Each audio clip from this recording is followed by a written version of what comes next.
18 dicembre 2013, benvenuti al Circolo Stella Azzurra, è una sfida salvezza tra il Finnegan Irish Pub e il Pozzo 2008.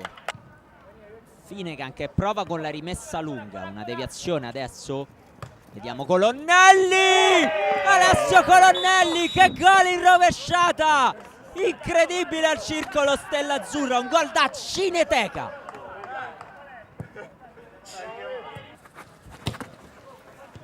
Palla lunga verso Placidi, pensa al tiro, lo prova fuori. Secu che recupera palla nella propria metà campo, adesso ha una prateria davanti a sé, provano a fermarlo, non ci riescono, va col destro!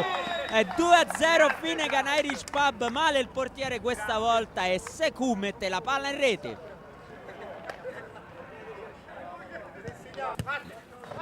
Corona sull'out di sinistra, prova il cross, male il portiere, allora Charles Segue, 3-0, i ragazzi in maglia gialla stanno adesso dominando la partita, il Finnegan Irish Pub allunga il suo vantaggio.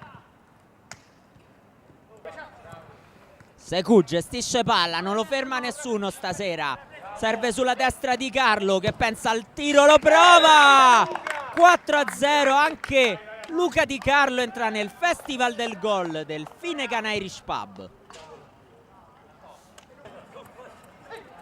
Secu adesso sulla destra a gestire, ancora un passaggio dentro e per Pasquali vola Ferraro. Corona il tiro, traversa. Palla gestita dal Pozzo che adesso serve Giovinazzo, pensa a girarsi, lo fa, traversa.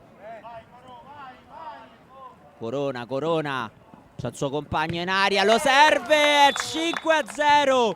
Stefano Pasquali segna anche lui, totale vantaggio del Finnegan.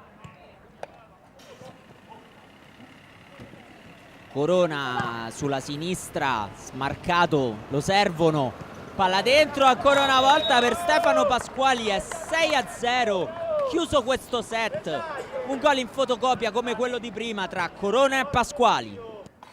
Brocanelli andrà a lui col destro, punizione, deviazione però della barriera e arriva anche il triplice fischio dell'arbitro che chiude anche la nona di Serie A2, una vittoria senza appello del Finnegan Irish Pub che vince lo scontro salvezza per 6-0.